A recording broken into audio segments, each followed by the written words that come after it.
स्वर्गीय पिता प्रभु जी, हम आपको धन्यवाद देते हैं पिता। अभी तक आपने संभाला परमेश्वर, आपकी भलाइयों के लिए धन्यवाद देते हैं प्रभु। आपके चरणों में विनम्रता से हम आते हैं प्रभु। आपकी भलाइयों के लिए प्रभु, हर एक बात के लिए जो आप हमारे जीवन में होने देते हैं प्रभु, नम्रता के साथ प्रभु हम आपको धन्यवाद देते हैं प्रभु। आपके वचन को सीखने के लिए जब हम इकट्ठे हुए प्रभु, प्रभु आपका वचन है। पवित्र आत्मा, आप हमें की सहायता करें ताकि हम आपके वचन को समझ सके, आपकी इच्छा को पहचान सके प्रभु, और आपकी महिमा के लिए जी सके प्रभु। हमारी नहीं प्रभु, केवल आपकी इच्छा हम एक एक के जीवन में पूरी होने पाए प्रभु। अपने वचन को हम एक एक को खोल कर दे पिता। आए कि सारी बातों को हम आपके हाथ में सौंपते हैं। सारा आदर महिमा केवल हम आपको देते हैं। प्रार्थना प्रभु यीशु मसीह के नाम से मांगते हैं, आमीन। मैं परमेश्वर का धन्यवाद देता हूँ। प्रभु ने हमें को एक बार फिर इकट्ठा होने का एक मौका दिया। हम परमेश्वर के वचन से यूहन्ना पहला अध्याय में हमने 1 से लेकर 4 तक हमने देखा था। यूहन्ना पहला अध्याय का 1 से लेकर 4, उसमें हमने शुरू में 1 से 3 में हमने देखा कि हम जिस प्रभु यीशु के बारे में हम लोग सीख रहे हैं, ये कोई साधारण व्यक्ति नहीं, ये परमेश्वर स्वयं है जिसके बारे में हम लोग सीख रहे थे। ये कोई सृष्टि नहीं, बल्कि सृष्टिकर्ता खुद है जिसके बारे में हम लोग परमेश्वर के वचन से देख रहे थे। और हमने देखा कि जब हम प्रभु यीशु मसीह के बारे में हम जब पढ़ते हैं या उसके बारे में मनन करते हैं, तो कई बार लोगों की सोच क्या है, यीशु मसीह के बारे में सोचते वक्त सीधा वो 2000 साल पहले प्रभु यीशु मसीह जो मरियम के द्वारा आया, वहाँ तक की लोगों की सोच जाके रुक जाती है। लेकिन यहाँ पर परमेश्वर का आत्मा प्रभु यीशु मसीह को किस प्रकार से प्रकट कर रहा है। यीशु मसीह के बारे में जब पढ़ते हैं, ये 2000 साल पहले नहीं, जब आप उसके बारे में मनन करते हैं, सृष्टि के आरंभ से, जब कुछ नहीं था तब से ये परमेश्वर तब से है। कई बार यीशु मसीह के बारे में लोगों को बताते वक्त भी हम लोग कहाँ पर, हम सिर्फ 2000 साल पहले तक में ही चले जाते हैं।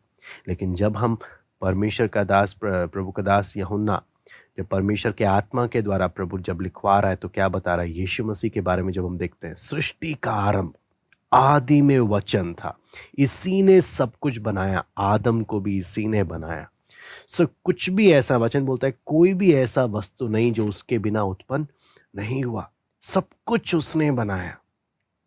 फिर हमने 1 का 4 में हमने देखा कि ये सृष्टिकर्ता जब इस पृथ्वी में आया, ये जीवन देने आया। ये वो जीवन है जो परमेश्वर का जीवन है। ये कोई साधारण जैसे इस दुनिया के लोगों का जीवन नहीं है। इस दुनिया में, जैसे हमने कल भी देखा इस बारे में, लोगों की सोच क्या है कि मैं अगर संसारिक रूप से अगर मैं तरक्की करूंगा तो शायद मेरे जीवन में वो सुख विलास के कारण मेरे जीवन में क्वालिटी आ जाएगा। लेकिन हमने देखा कि आप जब उन लोगों के जीवन को मनन करते हैं या उन लोगों के जीवन को आप स्टडी करते हैं, तो आपको मालूम चलता है कि बेशक वो कितना भी धन दौलत कुछ भी एकत्रित करे, लेकिन जीवन वो क्वालिटी नहीं मिलता जो प्रभु यीशु देता है।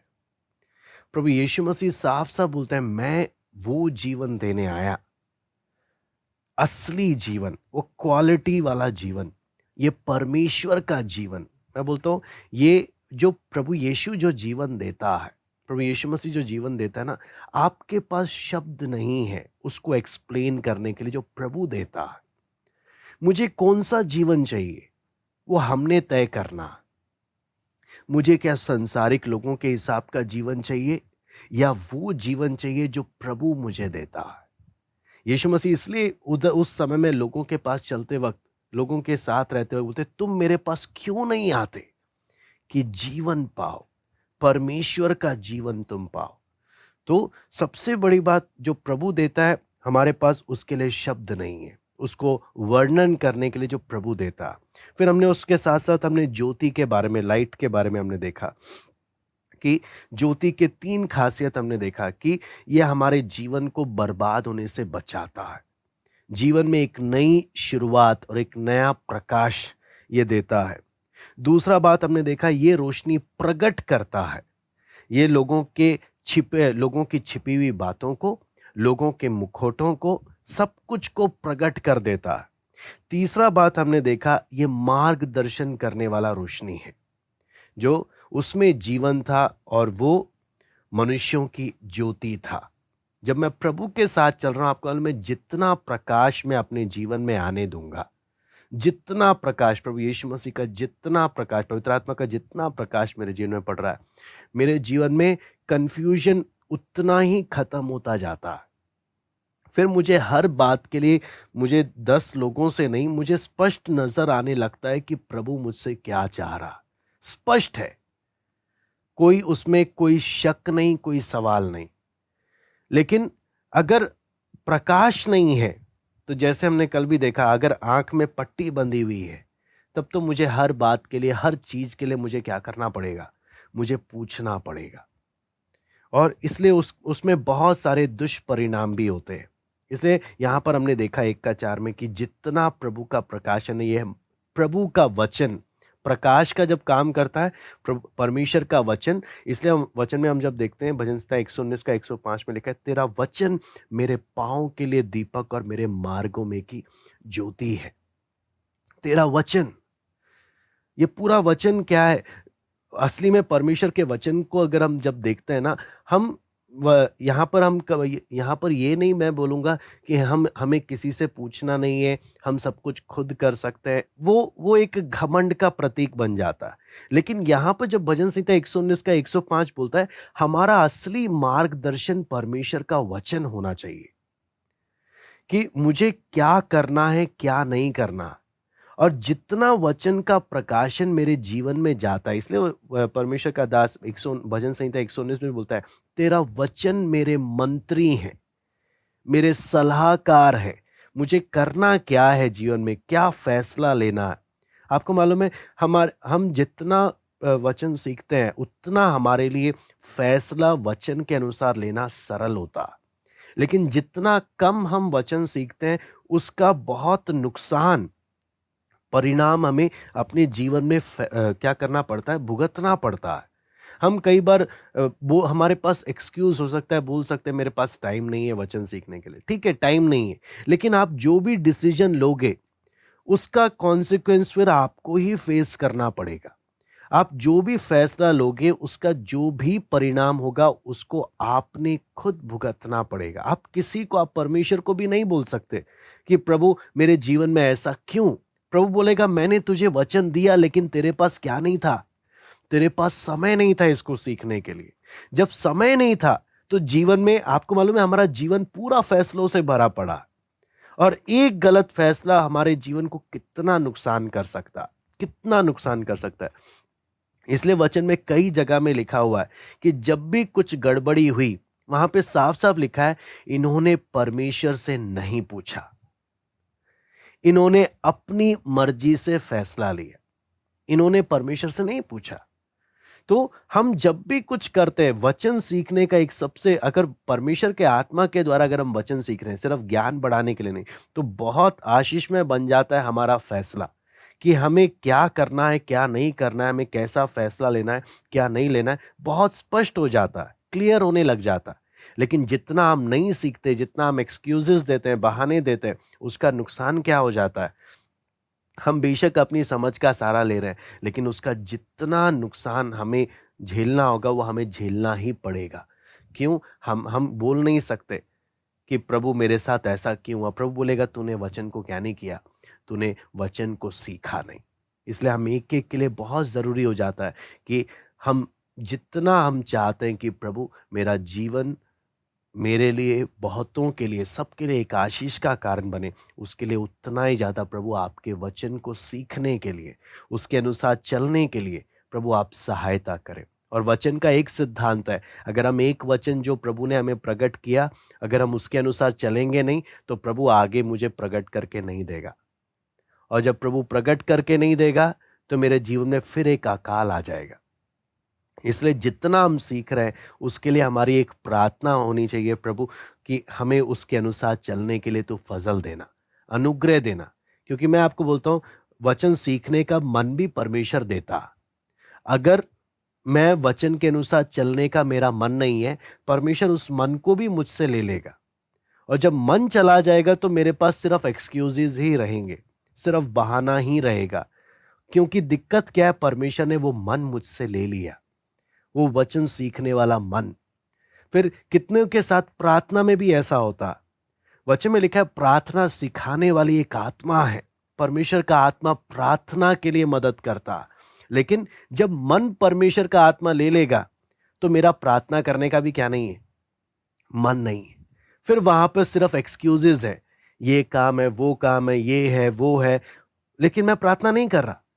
उसी प्रकार वचन के साथ भी ऐसा ही है। अगर वचन सीखने का मन प्रभु नहीं दे रहा, मेरे पास एक्सक्यूजेज है। तो इसलिए हम एक उस नम्रता के साथ रहे, प्रभु प्रार्थना की आत्मा, वचन सीखने का मन, प्रभु ये सब मेरे जीवन में बना रहे। क्योंकि ये सब बना रहेगा तब मेरा जीवन एक फलवंत होगा। लेकिन अगर ये सब चीज चला गया, मेरा जीवन बर्बाद होने में देर नहीं लगेगा। तो उतना प्रभु के सामने हम नम्रता के साथ, प्रभु मदद आप करें। नहीं तो हमारे पास, मैं आपको बोलता हूं, प्रभु मन नहीं देगा तो हमारे पास बहाना है। और बहाने के लिए हमको, बहाने का कोई इलाज नहीं है, हम सब जानते हैं बहाने का कोई इलाज नहीं है।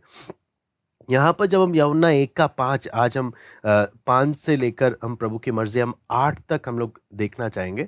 यूहन्ना 1:5 से लेकर 8 तक, तो हम लोग उसको पढ़ते हैं। ज्योति अंधकार में चमकती है और अंधकार ने उसे ग्रहण ना किया। एक मनुष्य परमेश्वर की ओर से आ उपस्थित हुआ जिसका नाम यूहन्ना था। वो गवाही देने आया कि ज्योति की गवाही दे ताकि सब उसके द्वारा विश्वास लाए। वो ज्योति ना था, परंतु उस ज्योति की गवाही देने के लिए आया था। तो सबसे पहले हम 5वीं आयत को हम देख लेते हैं। ज्योति अंधकार में चमकती है और अंधकार ने उसे ग्रहण नहीं किया। तो अंधकार के बारे में जब परमेश्वर के वचन में देखते हैं तो कम से कम 7 बार इस सुसमाचार की पत्री में अंधकार के बारे में लिखा है, कम से कम 7 बार। और वचन में जब हम देखते हैं, अंधकार अपना पूरा जोर लगाती है कि ज्योति को दबाए, लेकिन वो कभी सफल नहीं होती। इसलिए जो लोग पाप करते हैं, वचन में हम, जैसे हमने कल भी देखा, वो अंधकार से प्यार करते हैं। जो पाप में जीवन बिताते हैं उन्हें अंधकार से क्या है, प्यार है। क्योंकि ज्योति उनके कामों को प्रकट कर देती है। ज्योति उनके कामों को प्रकट कर देती है। परमेश्वर का प्रकाश उनके कामों को प्रकट कर देता है। इसके पीछे जब यूहन्ना इन बातों को लिख रहा है, उस समय में बहुत घटनाएं, जब हम इतिहास को देखते हैं, बहुत सारी विचारधाराएं भी उस समय में चल रही थी। इसलिए यूहन्ना उन सारी बातों को देखते हुए परमेश्वर की आत्मा के द्वारा एक एक बात को खोलकर लिख रहा है। यहां पर हम देखते हैं, अंधकार ज्योति से नफरत कर सकता है।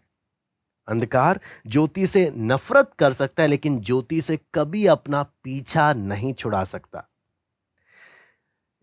ज्योति और अंधकार के बारे में जब हम देखते हैं, वो अपना जब पूरा प्रयास करता है, अपना पूरा जोर जब लगाता है, लेकिन आपको मालूम है एक छोटे से मोमबत्ती का भी एक खासियत क्या है, चाहे अंधकार पूरे कमरे में क्यों ना भरा पड़ा हो, पूरा जोर क्यों ना लगा दे, एक छोटी सी ज्योति को भी क्या नहीं कर सकता, बुझा नहीं सकता। यह है एक ज्योति का ताकत, परमेश्वर के ज्योति का ताकत।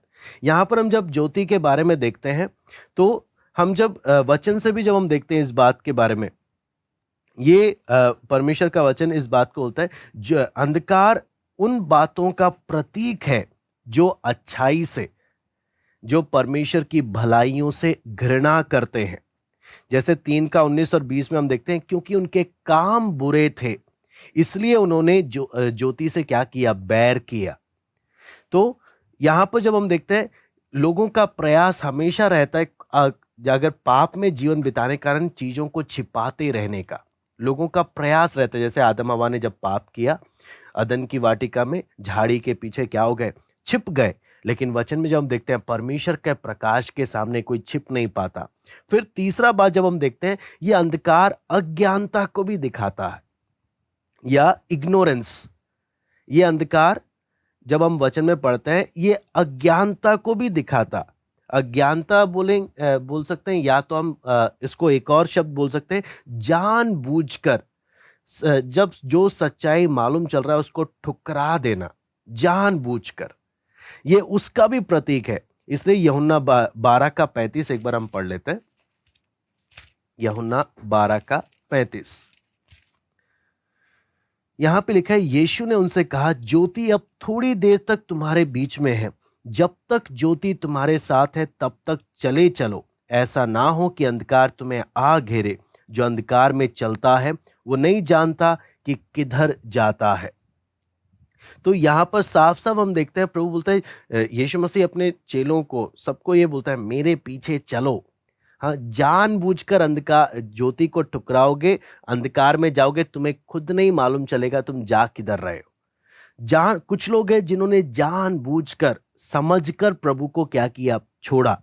12:46 भी जब हम पढ़ते हैं, मैं जगत में ज्योति होकर आया था कि जो कोई मुझ पर विश्वास करे वो अंधकार में ना रहे। क्योंकि प्रभु यीशु मसीह के बिना हम जब जीवन के बारे में देखते हैं तो एक खोया हुआ जीवन है, एक अंधकार से भरा हुआ जीवन है, मार्ग में चल नहीं सकते। 6:17 भी हम लोग पढ़ लेते हैं इसी के साथ। यूहन्ना 6:17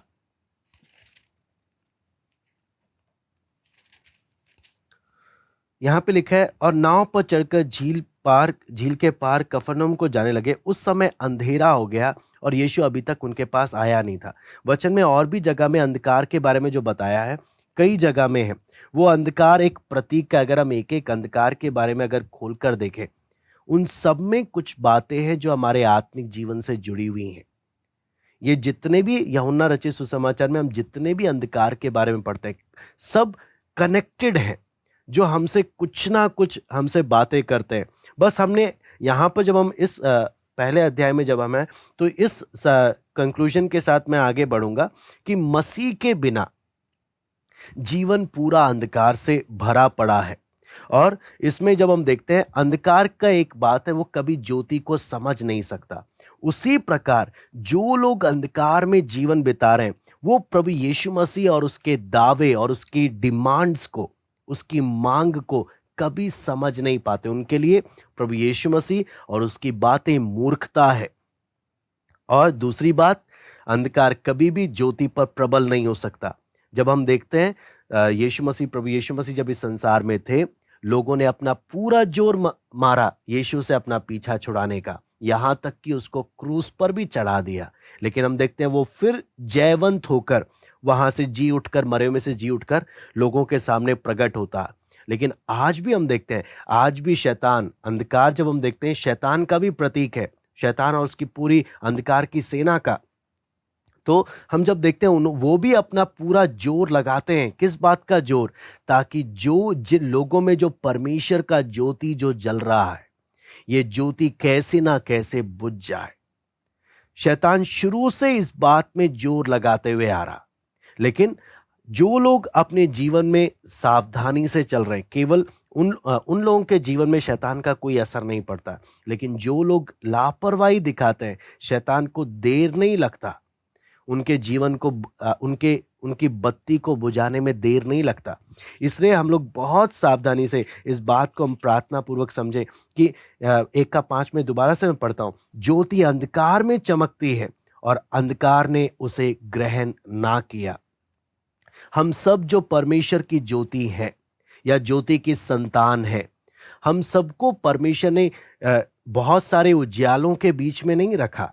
हम सबको परमेश्वर ने अंधकार में रखा है और हमने अंधकार में चमकना है। मैं दोबारा से बोलता हूं, हमने अंधकार में चमकना है। आप ये उम्मीद ना करें कि आपको जहां परमेश्वर रखेगा वहां पर सारे प्रभु से सारे आत्मिक लोग चारों तरफ से भरे हुए होंगे, हाँ, और आप भी उन्हीं सब ज्योतियों में आप भी चमक रहे होगे। नहीं, आपको परमेश्वर ऐसी जगह में रखेगा जहां पर सब जगह अंधकार है। उस अंधकार के माहौल में, उस अंधकार की परिस्थितियों में हमने उस परमेश्वर की ज्योति बनकर चमकना है। हम कभी ये ना बोले, हम कभी ये बहाना नहीं मारे कि नहीं प्रभु, मेरी बत्ती इसलिए बुझ जाती है क्योंकि चारों तरफ क्या है, अंधकार है। ये परमेश्वर बोलता है ज्योति का काम क्या है? अंधकार में ही तो चमकना है। मैंने तुम्हें टेढ़े और हठीले लोगों के बीच में भेजा है। प्रभु यीशु मसीह साफ साफ बोलता है, मैंने तुम्हें टेढ़े और हठीले लोगों के बीच में भेजा। तो उनके पास जाते वक्त सांप के समान बुद्धिमान और कबूतर के समान भोले बनकर रहना। सांप के समान चतुर और कबूतर की नई भोले बनकर जीवन का वचन लिए हमने जीवन बिताना। लेकिन हम लोग का कई बार क्या होता है, प्रभु अच्छा माहौल मिलेगा तो हम अच्छे रहेंगे, खराब माहौल मिलेगा तो हम भी क्या हो जाएंगे, हम भी बर्बाद हो जाएंगे। अंधकार तो दम लगाएगा, लेकिन आप सच में अगर ज्योति को अपने जीवन में मेंटेन कर रहे हैं, परमेश्वर की ज्योति अगर सचमुच जल रही है, तो उसका खासियत क्या है, जहां कहीं हम रहेंगे वहां परमेश्वर की ज्योति चमकेगी। और ज्योति हमेशा अंधकार में चमकती है। मेरे भले कामों के द्वारा परमेश्वर की ज्योति चमकती है। मेरे आचरण, मेरा स्वभाव, आपको मालूम है जी, बड़ी बड़ी बातों के कारण नहीं, छोटी छोटी बातों के द्वारा, जो लोगों की नजर में हम क्या बोलते हैं, कई बार लोगों का सोच क्या है, अगर हम प्रार्थना कर रहे हैं, हम वचन पढ़ रहे हैं, तब लोगों को लगेगा हम आत्मिक है। नहीं, हमारे जीवन के छोटे छोटे लिए गए फैसलों के द्वारा, छोटे छोटे कामों के द्वारा, ऑर्डिनरी थिंग्स, साधारण बातों के द्वारा जब मसीह का स्वभाव प्रकट होता है, तो उनके द्वारा हम ज्योति की समान चमकते हैं अंधकार में। मैं आपको दोबारा बोलता हूं, हमारी प्रार्थना और वचन ये हमारे लिए, लोगों को दिखाने के लिए नहीं है। हमारा प्रार्थना और हमारा वचन लोगों को दिखाने के लिए नहीं है, ये हमारे खुद की आत्मिक उन्नति के लिए। लोग क्या देखते हैं, मेरे छोटे से छोटी बातों में मसीह का स्वभाव कितना प्रकट हो रहा, वो है लोगों को दिखाने के लिए कि हाँ, अंधकार में ज्योति बनकर कैसे चमकना। कई बार इसका उल्टा हो जाता। हाँ, हम क्या करते हैं, लोगों को दिखाने के लिए हम प्रार्थना करने लग जाते हैं, लोगों को दिखाने के लिए हम वचन सीखने या वचन पढ़ने लग जाते हैं, या उससे कोई लाभ नहीं होने वाला। जो चीज हमारे, हम एक एक इंडिविजुअल, हम एक एक के लिए व्यक्तिगत रूप से है, वो सिर्फ हमारे लिए। लोगों ने जो देखना है मेरे जीवन के एक एक फैसलों के द्वारा, मेरे जीवन की एक एक बातों के द्वारा। हाँ, किसका स्वभाव, मसीह का स्वभाव प्रकट होना है। कई बार लोगों का सोच क्या है, टेढ़े और हठीले लोग हैं तो हम भी उनके सामने टेढ़े बनकर जाएंगे। नहीं, टेढ़े हैं तो हमें टेढ़ा नहीं बनना है। वो टेढ़े हैं, जो टेढ़ा होता है उसको उसका परिणाम मिलता है, उसको हिसाब पूरा चुकता मिलता है। हाँ, इसलिए यीशु मसीह भी, जब प्रभु यीशु मसीह भी साहब बोलता है, वचन में भी जब हम देखते हैं, भजन संहिता में भी देखते हैं, प्रभु तू शुद्ध के साथ अपने को शुद्ध, सीधे के साथ तू अपने को सीधा, लेकिन टेढ़े के साथ तू तिरछा बनता है। टेढ़े के साथ तू तिरछा बनता है। कई बार हम लोग कई बार जब देखते हैं तो वचन सीख रहे हैं, प्रभु को जीवन दिया, लेकिन तब भी परमेश्वर के लोगों में भी कई बार क्या हो जाता है, वो टेढ़ापन हर जगह दिखाने का एक, बोलते हैं ना, हमारा बिगड़ा हुआ स्वभाव हावी हो जाता है। उसका नुकसान क्या है, जितना हम टेढ़ापन दिखाते हैं उतना हमें मार भी पड़ता है। क्यों? हम परमेश्वर की संतान है। परमेश्वर की संतान होने के कारण हमारे जीवन के द्वारा परमेश्वर का महिमा होना है, परमेश्वर का स्वभाव प्रकट होना। लेकिन अगर हम अपना टेढ़ापन और चालाकी जितना दिखाएंगे, मैं आपको बोलता हूं, सबसे डरावना और सबसे खतरा, सबसे मार पड़ने वाला काम होता है जब हम मसीह जीवन में प्रभु के साथ चलते वक्त अपना टेढ़ापन दिखाते हैं। जितना टेढ़ापन दिखा रहे हैं, आप समझना उतना मार हमारे लिए बढ़ता ही जा रहा। फिर जब मार पड़ती है तो हम ये नहीं बोलना कि प्रभु हमारे साथ ऐसा क्यों हो रहा। जितनी हम चालाकी दिखाते हैं, जितना हम टेढ़ापन दिखाते हैं, कहने का मतलब जितना हमें प्रभु का वचन सीखने को मिल रहा है, हमारे लिए वचन में लिखा है, जो नहीं जानता वो थोड़ी मार खाता है, लेकिन जो वचन जानकर भी अपना टेढ़ापन नहीं छोड़ता, वचन साफ साफ बोलता है, वो बहुत मार खाता है, बहुत मार। जो वचन जानकर भी। इसलिए वचन के सामने जब हम एक एक सीखने के लिए आते हैं तो हमारा प्रार्थना क्या होता है, प्रभु इस वचन के द्वारा मैंने लोगों को नहीं परखना, इस वचन के द्वारा मैंने अपने आप को परखना। सबसे फर्स्ट प्रायोरिटी मेरी ये है, सबसे पहली प्राथमिकता मेरी है, इस वचन के द्वारा मैंने अपने आप को जांचना है। लेकिन अक्सर क्या होता है, हम जब वचन भी पढ़ते हैं ना, तो हम, हाँ, ये आयत मिल गया उसको बोलने के लिए, ये आयत मिल गया उसका कमी बताने के लिए। जब हो जाता है तो उससे नुकसान होता, बहुत नुकसान होता। शैतान भी यही चाहता है आप वचन पढ़ो, वचन सीखो, लेकिन अपने लिए नहीं सीखना, अपने लिए नहीं पढ़ना, दूसरे के लिए पढ़ना, दूसरे को सिखाने के लिए पढ़ना। उससे क्या होगा, दूसरे का तो भला हो जाएगा लेकिन आपका कुछ नहीं होने वाला, आपका उल्टा और नुकसान हो जाएगा। क्योंकि शैतान यही चाहता है, शैतान का चालाकी है कि हम वचन सीखें लेकिन अपने लिए नहीं, दूसरे के लिए। परमेश्वर ने मेरे हाथ में जो वचन दिया दूसरे के लिए नहीं, मेरे लिए दिया। हमने सीखना है और हमने एक दूसरे को प्रभु में बढ़ने के लिए मदद करना, हम एक एक ने। इसलिए जब देखते हैं 6 से जब हम पढ़ते हैं, एक मनुष्य परमेश्वर की ओर से आ उपस्थित हुआ जिसका नाम यूहन्ना था। वो गवाही देने आया कि ज्योति की गवाही दे ताकि सब उसके द्वारा विश्वास लाएं। वो ज्योति ना था परंतु उस ज्योति की गवाही देने आया था। यहाँ पर जब आप देखते हैं यूहन्ना रचित सुसमाचार में, जब हम यूहन्ना बपतिस्मा देने वाले के बारे में जब भी पढ़ते हैं, आप देखेंगे यहाँ पर यूहन्ना को हमेशा नीचा किया गया है। जितनी बार भी यूहन्ना के बारे में, यूहन्ना बपतिस्मा देने वाले के बारे में इस सुसमाचार में बताया गया है, हमेशा यूहन्ना को नीचा करके बताया गया है। हमेशा यूहन्ना बपतिस्मा देने वाले को नीचा किया है। कारण क्या था उसके पीछे भी, जब हम वचन से और इतिहास से जब हम लोग देखते हैं तो हमें एक बात समझ में आता है कि जब 400 साल का एक अंधकार का समय था, उसके बाद जब यूहन्ना परमेश्वर की आवाज बनकर जब आ रहा है, तो लोग इतना यूहन्ना से प्रभावित हो गए कि यूहन्ना को हद से ज्यादा ऊंचा स्थान दे दिया। यूहन्ना को जितना देना चाहिए उससे कई गुना अधिक यूहन्ना को ऊंचा स्थान दे दिया। इस कारण यहां पर परमेश्वर का आत्मा के द्वारा जो यूहन्ना, जो प्रभु यीशु मसीह का चेला था, वो जब लिख रहा है तो यूहन्ना को हमेशा उसका पोजीशन क्या है उस लेवल में लाकर लोगों को समझा रहा।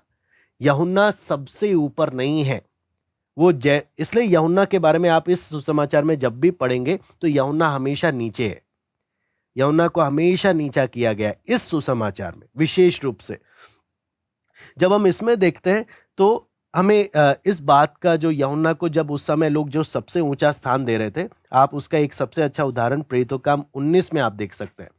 प्रेरितों काम 19 का 3 और 4, यहां पर हम देखते हैं, उसने उनसे कहा तो फिर तुमने किसका बपतिस्मा लिया? उन्होंने कहा यूहन्ना का बपतिस्मा। पौलुस ने कहा यूहन्ना ने यह कहकर मन फिराव का बपतिस्मा दिया कि जो मेरे बाद आने वाला है उस पर, अर्थात यीशु पर विश्वास करना। आप समझना, प्रभु यीशु मसीह के जाने के बाद भी, सेवकाई के जाने के बाद भी क्रूस की घटना हो गई।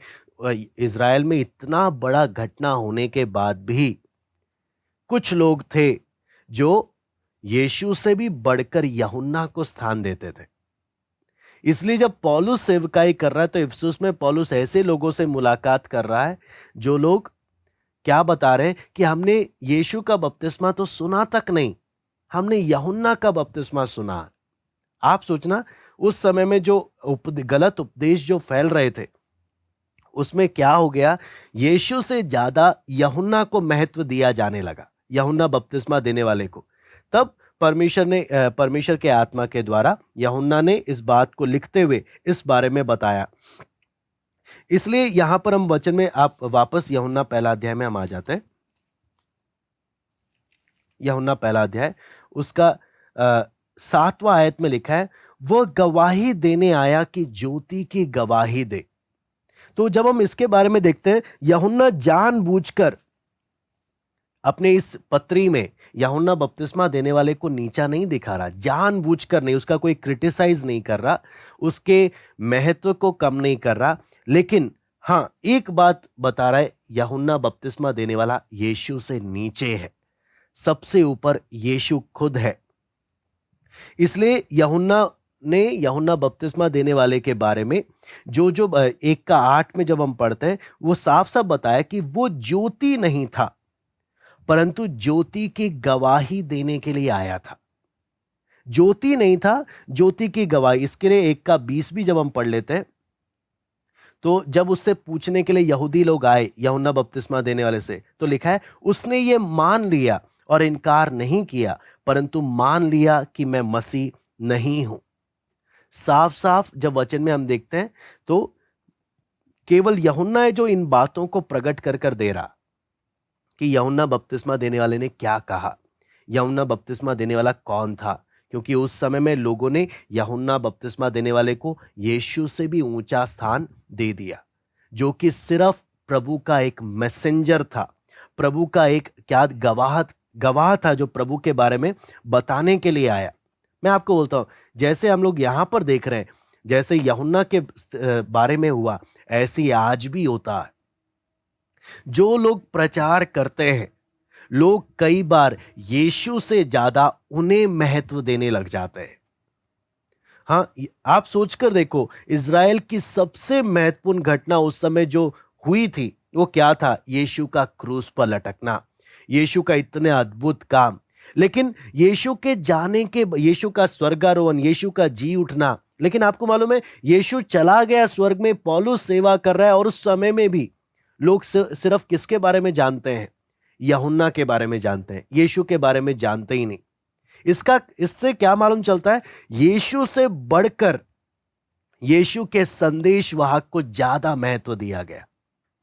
आज भी अगर आप देखेंगे रोमन कैथोलिक और कितनी जगहों में यीशु के चेलों को यीशु से ज्यादा, मरियम को यीशु से ज्यादा क्या दिया जा रहा? महत्व दिया जा रहा।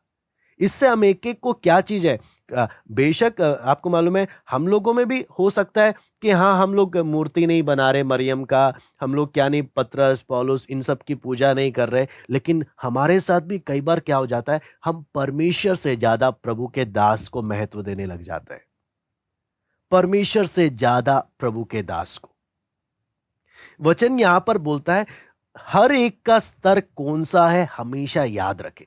जब हम परमेश्वर के वचन को जब हम सीखने के लिए आते हैं, सबसे बड़ा, सबसे सारा आदर और सारी महिमा का केवल एकमात्र योग्य है, वो केवल यीशु है।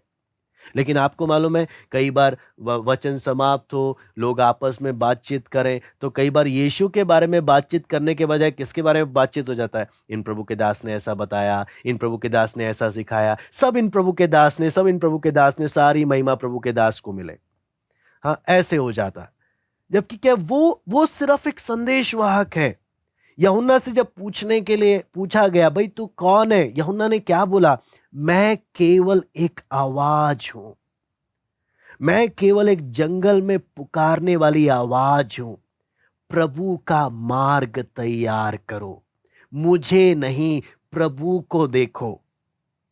आपको मालूम है यूहन्ना की सेवकाई को जब हम मनन करते हैं, ध्यान देते हैं, यूहन्ना ने बोला देखो ये परमेश्वर का मेमना है, मुझे नहीं उधर देखो। चेले यूहन्ना को छोड़कर चले गए यीशु के पास, चेले यूहन्ना को छोड़कर चले गए यीशु के पास। साफ साफ लिखा है, यह है असली सेवा, जहां पर एक परमेश्वर का दास लोगों को अपनी ओर नहीं, लोगों को प्रभु की ओर प्रेरित करता है। आप मेरे नहीं, आप प्रभु के करीब जाओ, आप मुझे भूल जाओ, मुझे स्मरण तक नहीं रखना मैं कौन हूं। हाँ, मेरा चेहरा, मेरा नाम, मेरा कुछ भी याद नहीं रखना। मैं केवल एक आवाज हूं उसकी ओर इशारा करने वाला कि तुम प्रभु के पास जाओ। लेकिन कई बार क्या हो जाता है, लोगों आप सब मेरे पास आओ, मैं आपको प्रभु के पास लेके जाऊंगा, मैं आपसे प्रभु से 5 मिनट आपकी बात करा दूंगा। हाँ, लेकिन आप सब मेरे पास रहना, हर जगह जाके आप बस मेरे बारे में बात करना, मेरे बारे में सोचना, मैं कौन हूं, मैं कौन हूं, मैं कौन हूं। नहीं, असली सेवा क्या है? आप मुझे भूल जाओ। असली सेवा क्या है? आप मुझे भूल जाओ।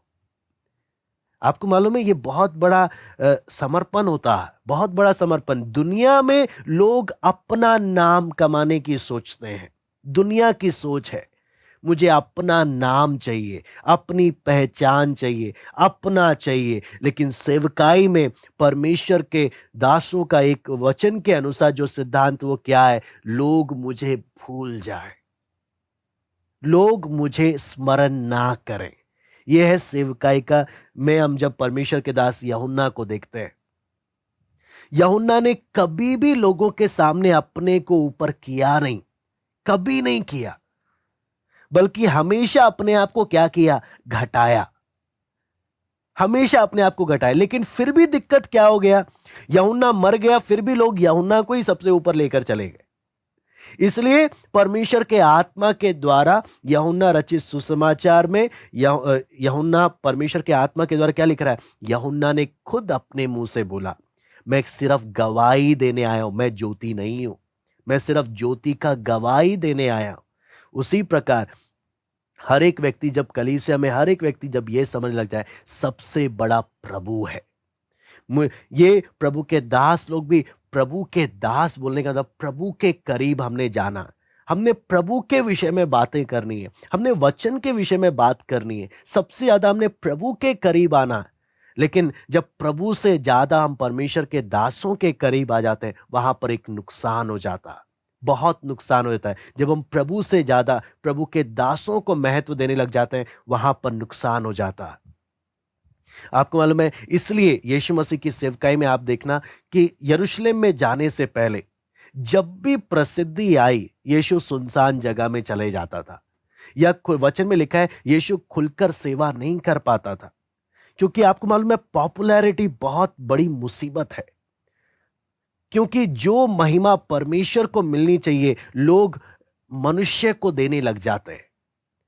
पौलुस जब सेवकाई के लिए गया, जब चमत्कार हुआ, लोगों ने पौलुस को देवता बना लिया। पौलुस बोलता है नहीं, हम साधारण इंसान हैं, हम कोई देवता वगैरह नहीं है। आपको मालूम है बाद में मिला क्या, पत्थर मिले। बाद में पत्थर, अच्छा तो देवता नहीं है तो पत्थर खा और मर, तुझे जान से मारेंगे फिर हम। आपको मालूम है लोगों का सोच, या तो ये आपको भगवान का दर्जा दे देंगे, या तो आपको पत्थरों से मारेंगे। लेकिन आपने उस समय समर्पण, पता चलता है आपने क्या चुनना है। आपने लोगों के नजरों में भगवान बनना है, तो आप तो फिर परमेश्वर की महिमा चुराने वाले व्यक्ति बन गए, आप भगवान बन ही जाओगे, लोग माला तक चढ़ा देंगे। या आप खुद अपनी इच्छा से चुनेंगे, प्रभु मैं पत्थर खाने को तैयार हूं, लोग मुझे भूल जाए, मुझे स्मरण ना रखें, लेकिन लोग प्रभु तेरे करीब जाए, लोग तेरे करीब जाएं। केवल वही वचन के अनुसार परमेश्वर के चुने हुए दास कहलाते हैं। केवल वही जिनके अंदर का समर्पण क्या है, कोई मुझे याद रखे ही ना, पॉपुलैरिटी मुझे चाहिए नहीं, लोगों को जो सोचना है सोचे, लेकिन मुझे इस सच्चाई के अनुसार मुझे चलना है, परमेश्वर के सिद्धांतों के अनुसार। इसलिए आगे भी जब हम वचन में जब हम पढ़ते हैं, आप अगर पढ़ लेंगे यूहन्ना 3:25 से लेकर 30, वहां यूहन्ना के चेलों का किसी यहूदी के साथ शुद्धि के विषय में वाद विवाद हुआ, और उन्होंने यूहन्ना के पास आकर उससे कहा, हे रब्बी, जो व्यक्ति यरदन के पार तेरे साथ था और जिसकी तूने गवाही दी है, देख वो बपतिस्मा देता है और सब उसके पास आते हैं। यूहन्ना ने उत्तर दिया, जब तक मनुष्य को स्वर्ग से ना दिया जाए तब तक वह कुछ नहीं पा सकता।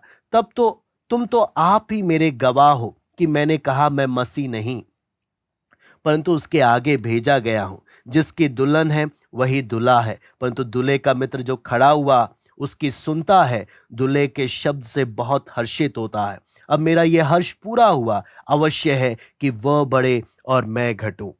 आप अगर यूहन्ना के स्वभाव को आप देखेंगे, आपको मालूम है लोग ऐसे लोग होते हैं जो आपकी सेवकाई को दूसरी की सेवकाई के साथ कंपेयर करते हैं। एक पास्टर को दूसरे पास्टर के साथ क्या करते हैं, तुलना करते हैं। अगर व्यक्ति ने उस समय में जो व्यक्ति सतर्क नहीं है और ये देख रहा है लोग जब तुलना कर रहे, कंपेयर कर रहे हैं, तुलना कर रहे हैं, अगर वो सतर्क नहीं है तो शैतान को बड़े आसानी से घुसने का मौका मिल जाता। यूहन्ना ने साफ साफ क्या बोला, अवश्य कि वो बढ़े मैं घटूं। जब तक स्वर्ग से ना दिया जाए कोई अपने से कुछ नहीं कर सकता। आप देखते हैं बेशक यूहन्ना यीशु के आगे आगे आया, एक ऐसा प्रचारक, एक ऐसा भविष्यद्वक्ता जो दुनिया 400 साल के बाद लोगों ने देखा, इतना परमेश्वर के वचन को इतनी सख्ताई के साथ बताने वाला। लेकिन जब यीशु मसीह आया, यीशु जब सेवकाई करने लगा, जब भीड़ उसके पास जा रही है, लोग आए यूहन्ना के पास बताने के लिए कि यूहन्ना, क्या आपको बुरा नहीं लग रहा? क्या आपको जलन नहीं लग रहा? क्या आपको कुछ महसूस नहीं हो रहा? यूहन्ना का जवाब क्या है? दुनिया जिसको तुलना करना है करने दो, मुझे जो सेवा मेरे स्वर्ग से मिली मैं उसे वफादारी से करूंगा। जिसे कंपेयर करना है करने दो। अवश्य है कि वो बढ़े मैं घटूं। मेरी सेवकाई का सिद्धांत क्या? मैंने घटना है। मेरी सेवकाई का सिद्धांत ये नहीं कि मैंने बढ़ना है।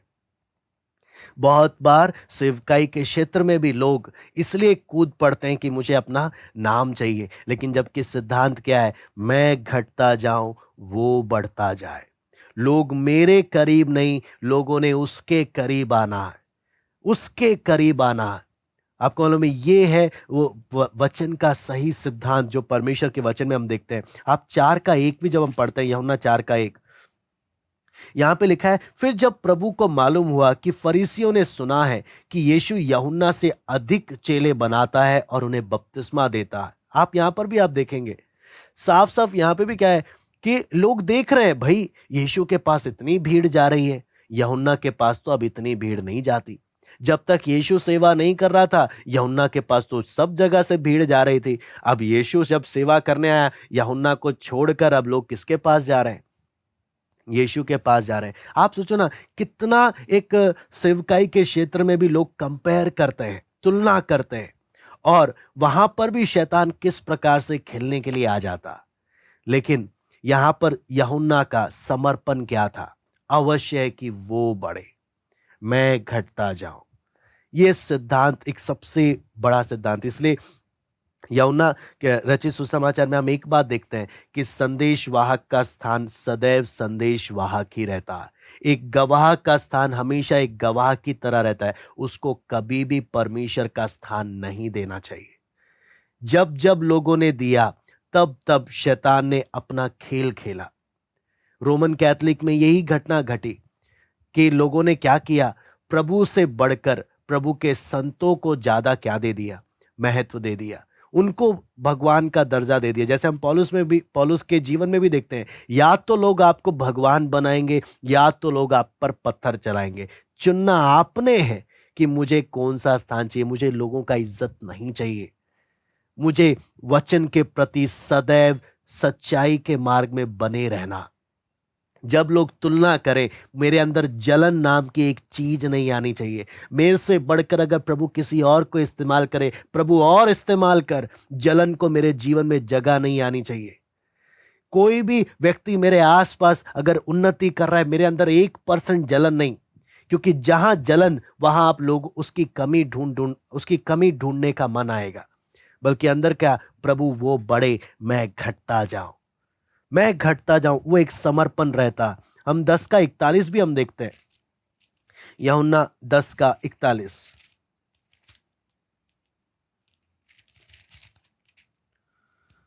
यहां पे लिखा है, बहुत से लोग उसके पास आकर कहते थे, यूहन्ना ने तो कोई चिन्ह नहीं दिखाया, परंतु जो कुछ यूहन्ना ने इसके विषय में कहा था वो सच था।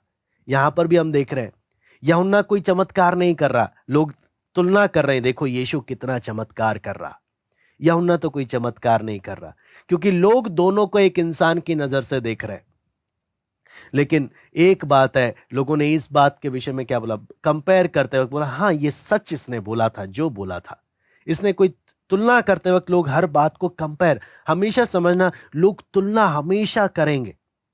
हम कभी नहीं सोच सकते लोग तुलना नहीं करेंगे, लेकिन हमने प्रभु के प्रति वफादार बने रहना और हमेशा उस समर्पण में रहना। प्रभु केवल तू बढ़े और दिन प्रतिदिन मैं हमेशा घटता जाऊं। ये समर्पण कभी भी जाना नहीं चाहिए। दुनिया का प्रभाव नहीं पड़ना चाहिए कि मैं बढ़ूं, हाँ, और प्रभु का नाम से ज्यादा मेरा नाम बढ़े, नहीं। अगर लोगों में कभी बातचीत भी हो तो यूहन्ना के समान क्या हमारे विषय में होना चाहिए? केवल एक आवाज, यीशु ही सब कुछ है। और कोई नहीं। यहां पर जब हम वचन में आगे जब देखते हैं, ये गवाही के विषय में जब हम परमेश्वर के वचन में हम पढ़ते हैं, तो गवाह के बारे में हमने देखा कि यूहन्ना एक गवाह है। यूहन्ना बपतिस्मा देने वाला एक गवाह है, ज्योति की गवाही देने आया। ये खुद ज्योति नहीं है। उसी प्रकार हर एक संदेशवाहक, हर एक प्रभु का दास, वो एक दास है। हमने दास को महत्व नहीं देना, हमने प्रभु को जीवन में महत्व देना है। दासों के विषय में हमने बातचीत नहीं करनी, हमने प्रभु के विषय में बातचीत करनी है। यह है सही तरीका। लेकिन हमेशा से जो गलत काम कलीसिया के इतिहास पहली सदी से जो होता आ रहा है, उसके बारे में हम देख रहे हैं कि हमेशा से ये गड़बड़ी चली आती है। इसलिए हम एक एक ने इस विषय में सतर्क रहना है कि दासों से ज्यादा प्रभु है सबसे बड़ा। हाँ, फिर इसलिए इस बात को यूहन्ना अपने पत्री में क्लियर करते हुए बताता है। फिर आगे जब हम देखते हैं परमेश्वर के वचन में यीशु मसीह के विषय में जो गवाह है, सबसे पहला हम देखते हैं पिता यीशु के विषय में गवाही दे रहा है। यूहन्ना 5:37। यूहन्ना 5:37 यहां पे लिखा है, पिता जिसने मुझे भेजा है उसी ने मेरी गवाही दी है। तुमने ना कभी उसका शब्द सुना और ना उसका रूप देखा है। तो यीशु मसीह कौन है? पिता गवाही दे रहा है। फिर इसका 8:18 हम पढ़ लेते हैं। कम से कम 8 गवाहों के बारे में हम सुसमाचार इस सुसमाचार में हम पढ़ते हैं। यहां पे लिखा है, एक तो मैं आप अपनी गवाही देता हूं और दूसरा पिता मेरी गवाही देता है जिसने मुझे भेजा है। यीशु हमेशा लोगों के सामने इस बात को बोलता था, मेरी गवाही देने वाला पिता है। 8 गवाहों के बारे में जब यूहन्ना लिख रहा है, सबसे पहला गवाह पिता है जो यीशु के बारे में बता रहा है। और यीशु ऐसा क्यों बोल रहा है? यीशु बोलता है, मैं कोई भी काम अपनी मर्जी से नहीं कर रहा। हर एक जैसा पिता बोलता है, मैं वैसा ही हर एक काम कर रहा हूं। इसलिए मेरे विषय में मेरा पिता मेरा गवाह है। इसलिए जो भी लोग यीशु के करीब आए, जो भी लोग यीशु के करीब आए, नजदीकी से उसे जाना, उन्होंने जाना कि यीशु कोई साधारण मनुष्य नहीं, कि परमेश्वर का पुत्र है। जो भी प्रभु के करीब आए और प्रभु के साथ रहे, उन्होंने प्रभु को क्या किया? नजदीकी से इस बात के विषय में जाना। हाँ, वो एक अंदर से उनके अंदर, आपको मालूम है, एक कन्विक्शन है। ये सिर्फ एक नॉलेज नहीं, किसी से सुना हुआ। प्रभु के पास आने से एक अंदर से एक एहसास है, अंदर से एक कायल है, ये व्यक्ति परमेश्वर का पुत्र है। स्पष्ट है, कोई इसमें शक नहीं। जो व्यक्ति प्रभु के करीब आता है, उसके अंदर ये एहसास अपने आप आ जाता है। और वो भी स्पष्ट एहसास, मैं जिसके पीछे चल रहा हूं, ये कोई साधारण इंसान नहीं, कोई धार्मिक गुरु नहीं, ये परमेश्वर का पुत्र या यीशु मसीह सचमुच जीवता सच्चा परमेश्वर है। एक अंदर से एक कन्विक्शन रहता है। दूसरा बात, यीशु मसीह 8:18 में बोलता है, मैं खुद अपने विषय में क्या देता हूं? गवाही देता हूं। 8:14 जब हम पढ़ते हैं, यीशु ने उनको उत्तर दिया, भले ही मैं अपनी गवाही आप देता हूं, फिर भी मेरी गवाही ठीक है, क्योंकि मैं जानता हूं कि मैं कहां से आया हूं और कहां को जानता हूं, कहां को जाता हूं, परंतु तुम नहीं जानते कि मैं कहां से आता हूं या कहां को जाता हूं। यीशु मसीह 8:18 में भी जब हम देखते हैं, यीशु मसीह बोलता है, मैं भी अपनी गवाही देता हूं। पिता गवाही दे रहा है पहला, दूसरा मैं खुद अपनी गवाही देता हूं। आप देखेंगे यीशु मसीह के दावों के विषय में देखेंगे, यीशु बोलता है, मैं ज्योति हूं। फिर बोलता है, मार्ग सत्य और जीवन मैं ही हूं। फिर पिता और मैं एक ही हैं, जिसने पिता को देखा मुझे देखा। तो ये सारे दावे, जब तक प्रभु यीशु मसीह का जीवन उस स्टैंडर्ड का नहीं है, ये सब दावे झूठे हैं। लेकिन यीशु ने अपने जीवन के द्वारा, अपने कामों के द्वारा इस बात को प्रकट किया कि मेरी गवाही सच्ची है।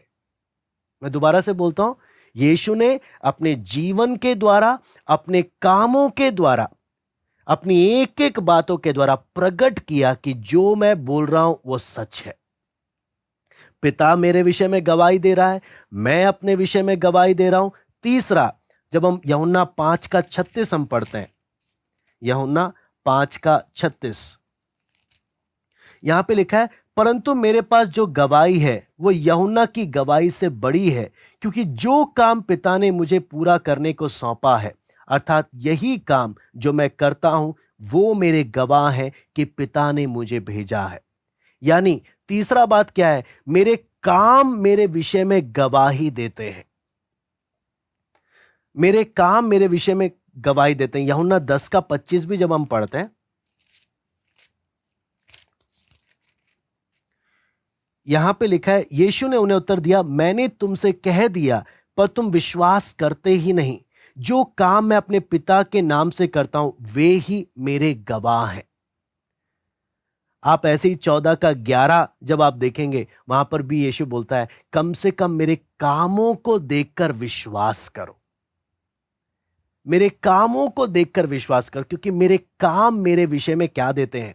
गवाही देते हैं। यीशु का पूरा जीवन हम जब देखते हैं, पूरा जीवन, ना केवल चमत्कार, यीशु के सिर्फ चमत्कार ही नहीं, यीशु के जीवन की एक एक बातें यीशु के विषय में गवाही देते हैं। आपको मालूम है, उसी प्रकार हमारे जीवन में भी, हमारे जीवन के द्वारा कोई चमत्कार होने से हमारी गवाही नहीं होती है। हमारे जीवन के एक एक छोटी सी छोटी बातों के द्वारा जब मसीह का स्वभाव प्रकट होता है, वो प्रभु की गवाही देता है। चौथा बात जब हम देखते हैं, चौथा बात यूहन्ना 5:39 में हम पढ़ते हैं। यूहन्ना 5:39 यहां पे लिखा है, तुम पवित्र शास्त्र में ढूंढते हो क्योंकि समझते हो कि उसमें अनंत जीवन तुम्हें मिलता है, और यह वही है जो मेरी गवाही देता है। चौथा बात जब हम देखते हैं, परमेश्वर का वचन प्रभु यीशु मसीह की गवाही देता है। पहला हमने देखा पिता गवाही दे रहा है, दूसरा हमने देखा यीशु मसीह खुद अपनी गवाही दे रहा है, तीसरा हमने देखा यीशु मसीह के काम यीशु की गवाही दे रहे हैं, चौथा हम देख रहे हैं पवित्र शास्त्र प्रभु यीशु मसीह की क्या दे रहा? गवाही दे रहा है ना। आप ऐसे ही आप 5:46 में भी हम पढ़ेंगे, तो वहां पे भी एक बात लिखा हुआ है कि यह ना समझो कि मैं 46 में लिखा है, क्योंकि यदि तुम मूसा का विश्वास करते तो मेरा भी विश्वास करते, इसलिए कि उसने मेरे विषय में लिखा है। फिर आप यूहन्ना 1:45 में भी जब हम पढ़ते हैं, तो वहां पर फिलिपुस साफ साफ जाकर क्या बोलता है कि जो मूसा ने और नबियों ने जो लिखा था, व्यवस्था में जो लिखा हुआ है वो हमें मिल गया। पवित्र शास्त्र यीशु मसीह की क्या दे रहा है? गवाही दे रहा है। फिर पांचवा हम देखते हैं, आखिरी नबियों में यूहन्ना यीशु मसीह का क्या है? गवाह है कि वो ज्योति की क्या दे? गवाही दे, जो हम 1:7 और 8 में हम देखते हैं। फिर छठा हम देखते हैं, जो भी लोग यीशु के पास आए, जो भी लोग प्रभु यीशु के पास आए, उन सब ने यीशु के बारे में गवाही दी। उदाहरण के लिए सामरी स्त्री का आप जानते हैं, है ना, यूहन्ना 4:39 में वो जाकर यीशु के बारे में क्या देने लगी? गवाही देने लगी। जन्म से अंधा व्यक्ति जब चंगा हुआ, वो जाकर यीशु के बारे में गवाही देने लगा। और जितने भी लोग प्रभु के चमत्कारों को देखे, प्रभु के क्या बन गए? प्रभु के गवाह बन गए। आपको मालूम है, एक मान्यता है सनहेद्रिन में, जब यीशु के विरुद्ध गवाह ढूंढने लगे तो भीड़ इकट्ठा हो गई। अंधे लोग बोलने लगे, यीशु ने मुझे चंगा किया, देखो मैं अब देख रहा हूं। हम बहरे लोग आकर बोलने लगे, देखो यीशु ने मुझे क्या किया, मैं बहरा था, यीशु ने मुझे सुनने लायक। हर एक बीमार, हर एक व्यक्ति यीशु के पक्ष में गवाही देने के लिए सनहेद्रिन में भीड़ इकट्ठा हो गई। तो सनहेद्रिन लोग परेशान हो गए, वहां के लोग। उन्होंने बोला, हमें ऐसे गवाह चाहिए जो यीशु के विरुद्ध बोले, हमें तुम्हारी जरूरत नहीं है। क्योंकि जो भी आ रहा है यीशु के विषय में कि यीशु सच्चा है, वो गवाही देने के लिए हर कोई इकट्ठा हुआ। तो जब हम देखते हैं तो यीशु के काम, यीशु के जो यीशु के संपर्क में है, उन्होंने हमेशा यीशु के क्या किए? गवाही दी। सातवीं बात हम देखते हैं कि ये सुसमाचार जो हम यीशु के चेले हम जब देखते हैं, है ना, यूहन्ना 15:27 में हम देखते हैं, यूहन्ना 15:27 एक बार हम पढ़ लेते हैं उसको भी। यहां पे लिखा है, और तुम भी मेरे गवाह हो क्योंकि तुम आरंभ से मेरे साथ रहे हो। यीशु मसीह अपने चेलों को बोलता है, तुम मेरे गवाह हो कि तुम आरंभ से मेरे साथ रहे हो। 19:35 जब हम पढ़ते हैं, 19:35 यहां पे लिखा है, जिसने ये देखा उसने गवाही दी है और उसकी गवाही सच्ची है, और वह जानता है कि वो सच कहता है कि तुम भी विश्वास करो। आपको मालूम है यीशु मसीह के बारे में जो हम पढ़ रहे हैं, किसी से सुनी सुनाई बातें नहीं हम लोग देख रहे। ये यीशु मसीह जब गवाह बोल रहे हैं, चश्मदीद गवाह हैं, आई विटनेसेस हैं, जिन्होंने बोला कि हमने जो देखा वही हम तुमको क्या कर रहे हैं, बता रहे हैं। 21 का 24 भी हम पढ़ लेते हैं। यहां पे लिखा है, ये वही चेला है जो इन बातों की गवाही देता है और जिसने इन बातों को लिखा है। हम जानते हैं कि उसकी गवाही सच्ची है। हम जानते हैं उसकी गवाही सच्ची है। तो ये 7 गवाह के साथ साथ एक आखिरी गवाह 8वां हम जब देखते हैं, वो पवित्र आत्मा है। यूहन्ना 15 का 26 हम पढ़ लेते हैं। यूहन्ना 15 का 26, परंतु जब वो सहायक आएगा जिसे मैं तुम्हारे पास पिता की ओर से भेजूंगा, अर्थात सत्य का आत्मा जो पिता की ओर से निकलता है, तो वह मेरी गवाही देगा। और पहला यूहन्ना 5 का 7 में भी हम इसी विषय में हम पढ़ते हैं। तो हम देखते हैं ये सारी बातें, हम देखते हैं 8 गवाह, यूहन्ना 8 गवाह जो प्रभु यीशु मसीह के विषय में क्या दे रहे हैं, गवाही दे रहे हैं। 8 गवाह, सबसे पहला पिता, फिर यीशु मसीह खुद, फिर उसके काम, है ना, फिर आगे बहुत हमने अलग अलग गवाहों के बारे में देखा। चौथा पवित्र शास्त्र, 5वां अंतिम नबियों में यूहन्ना बपतिस्मा देने वाला, छठा जो कोई यीशु के संपर्क में आया, 7वां यीशु मसीह के चेले, 8वां पवित्र आत्मा। सब प्रभु यीशु मसीह के बारे में क्या दे रहे हैं, गवाही दे रहे हैं। और गवाही से हम क्या बात निष्कर्ष में आते हैं कि 1 का 5 से 8 को 6 से 8 को मैं दोबारा से पढ़ लेता हूं। एक मनुष्य परमेश्वर की ओर से आ उपस्थित हुआ जिसका नाम यूहन्ना था। वो गवाही देने आया कि ज्योति की गवाही दे, ताकि सब उसके द्वारा विश्वास लाएं। वह आप तो ज्योति ना था, परंतु उस ज्योति की गवाही देने के लिए आया था। तो इन सब से हमने देखा कि 1 का 5 में हमने पढ़ा कि अंधकार अपना पूरा जोर लगाता है, लेकिन परमेश्वर चाहता है हम चमके अंधकार में। छठा में हमने देखा यूहन्ना को परमेश्वर ने भेजा। छठा और 7वां में हमने, छठा 7वां 8वां में, लेकिन कई बार लोग यूहन्ना को यीशु से ज्यादा महत्व दिए। आज भी कई बार प्रभु से ज्यादा, प्रभु के दासों को ज्यादा महत्व देते हैं, वहां पर नुकसान हो जाता है। लेकिन यहाँ पर देखते हैं गवाह, इनको गवाह ठहराया। हर कोई 8 गवाहों के बारे में हमने देखा जो यीशु के बारे में क्या दे रहे हैं, गवाही दे रहे हैं। हर किसी को यीशु की ओर जाना, पवित्र आत्मा भी यीशु की ओर प्रेरित कर रहा है। हम एक एक जब वचन सीख रहे हैं, वचन के द्वारा सिर्फ हमने ज्ञान नहीं, हमने यीशु के करीब जाना।